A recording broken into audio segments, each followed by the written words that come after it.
Hello दोस्तों, welcome back. आइए बात करेंगे इस वीडियो के अंदर कि जैसे कि सर्वदलीय बैठक होना था आज 26 तारीख को 3 बजे, जो कि आज ही 26 तारीख है और 3 बजे ही होना था और 3 बजे हुआ। सर्वदलीय बैठक संपन्न हुआ, उसके अंदर क्या क्या हुआ उन सारी चीज़ों को इस वीडियो के अंदर देखेंगे, बात करेंगे।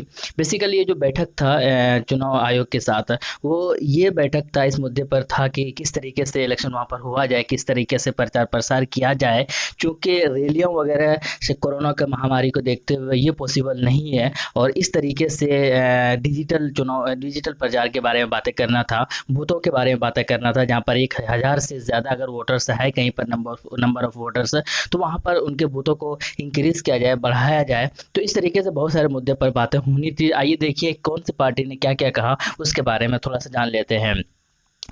आइए देखते हैं। तो अगर बात की जाए तो किसी ने कहा, यानी कि चुनाव जदयू ने कहा एक ही फेज में मतदान हो।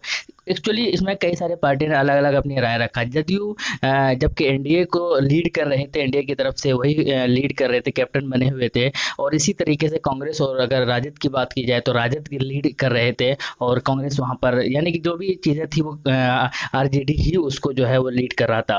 तो जदयू का ये कहना था कि जिस तरीके से 5-5 फेज़ों के अंदर चुनाव होता था पहले हर साल, जैसे कि फर्स्ट फेज़ पिछली बार मान लो अगर 12 अक्टूबर को है, और फिर उसके बाद दूसरा फेज़ 16 अक्टूबर को है, तीसरा अगर 20 अक्टूबर को, इस तरीके से 4-5 फेज़ के अंदर, 5 फेज़ के अंदर जो होता था। तो इसीलिए इन सारे फेज़ों को एक करके सिर्फ एक ही फेज़ के अंदर चुनाव हो। मुझे ये नहीं समझ में आ रहा कि इस तरीके से बेतुका वाला आइडिया है शायद, मेरे लिए, मेरा ओपिनियन के हिसाब से मैं बता रहा हूँ कि एक फेज़ में कैसे पॉसिबल हो सकता है। एक तो कोरोना का महामारी है, एक तो वैसे ही भीड़ भाड़ जगहों में जाने से मना किया जा रहा है, और ऊपर से एक साथ हर जगह पर सिक्योरिटी गार्ड्स और वगैरह वगैरह ये सारी चीज़ें एक फेज में एक साथ पॉसिबल ही नहीं हो सकता। और बिहार जैसे स्टेट जहाँ पर इतना बड़ा राज्य है अपने आप में, तो एक फेज का तो पता नहीं, मुझे नहीं समझ में आया। आप लोगों को समझ में आया तो जरूर बताइए कमेंट सेक्शन में। तो हालांकि जदयू का ये कहना था, शायद एनडीए को लीड कर रहे थे, तो सारे पूरे एनडीए को ही, बीजेपी की तरफ से भी उनका यही कहना था कि जो है एक फेज के अंदर इलेक्शन हो, एक फेज के अंदर चुनाव हो।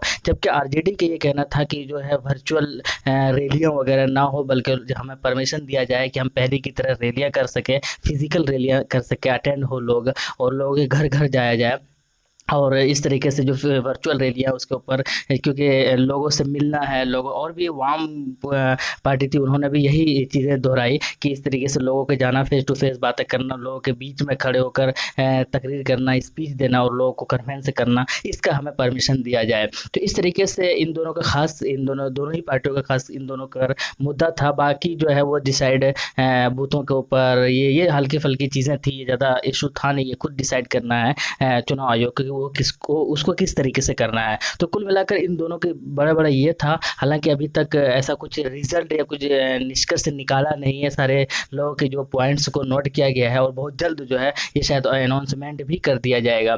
अभी फिलहाल अनाउंसमेंट हुआ नहीं, ये चीज़ें हुई थी, और जैसे ही अनाउंसमेंट वगैरह होता है ऑफिशियल, तो ये हम आप तक जरूर पहुंचाएंगे उन सारी चीज़ों को। इसीलिए हमारे साथ बने रहे। जो नए हैं वो चैनल को सब्सक्राइब कर लें और वीडियो को लाइक करें। और उसके बाद बात करते हैं कि आप क्या कहते हैं एक फेज चुनाव के बारे में। जिस तरीके से जदयू ने सवाल किया है कि एक ही फेज के अंदर इलेक्शन हो, मेरे समझ में नहीं आता, मेरे समझ से बाहर है। आप जरूर कमेंट सेक्शन में बताइएगा कि आपको क्या समझ में आया। क्या ये सही है कि 5 फेज को मेरा हटा करके सिर्फ एक फेज के अंदर ही इलेक्शन किया जाए?